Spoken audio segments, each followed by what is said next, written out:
Hey humans, Lena here. Been a while, I know. Had to settle back in here. I'm still waiting on fighting with a landlord for $500 in damage deposit. Ugh. But I'm here now because I got some more macabre facts to share with yous. Well, macabre and weird, I guess. Partially useful. The useful one is I just found out we're starting to do some canning because, garden, all that. So, found out that when you can salsa, you need to add citric acid or something to make it a little more acidic. And I wanted to know why. What's the science behind that? Turns out that low acid foods, when you do canning, increase the risk of botulinum toxin forming. And holy, you do not want Botox poisoning. That ain't good. And yeah, I said Botox because that's what Botox injections are. It's botulinum toxin being injected into you because it has paralytic effects at a low dose. But here we go with the more details.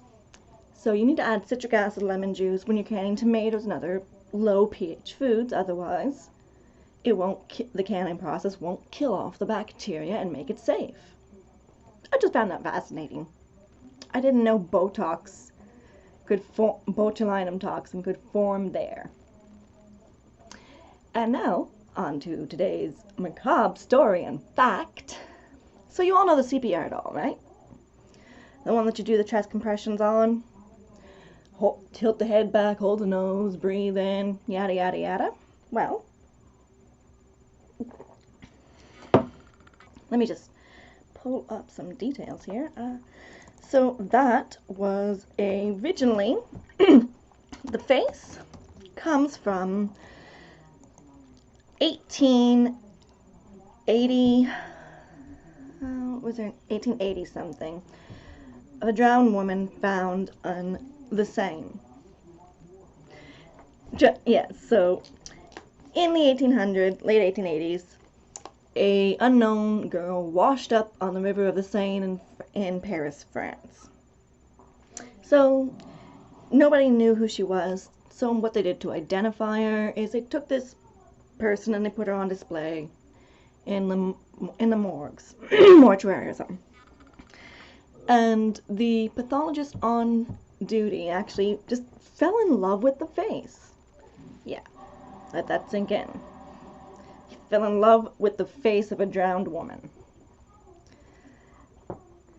And so he commissioned to have a mask made of her, a death mask.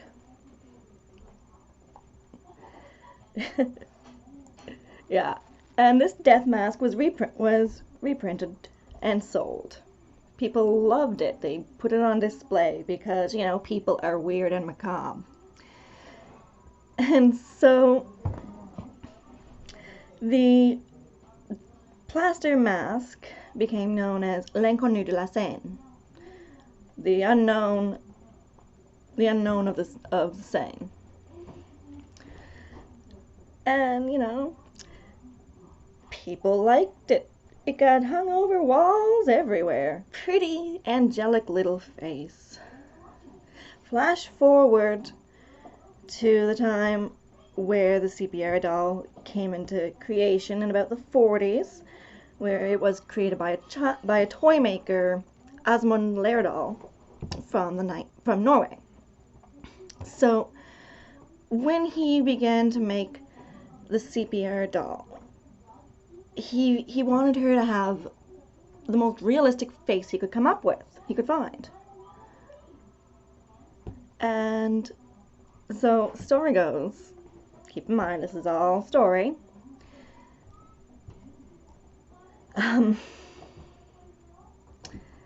well,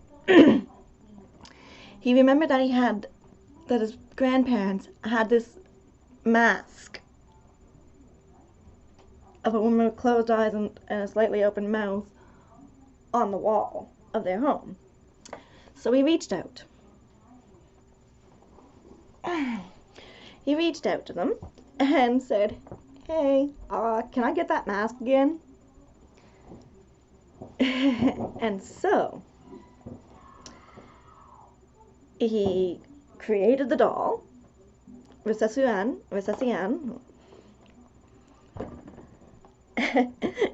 and well, she became available in the 1960s. So ever since the 1960s, people have been kissing the lips of a woman who drowned in the 1880s in an attempt to revive a plastic doll. Keep that in mind. Even I've done CPR on a CPR doll. We've all been kissing in the face of a dead woman. And that is how a 150 or something year-old death of an unknown woman became a CPR doll. And that's today's macabre fact. Lena out.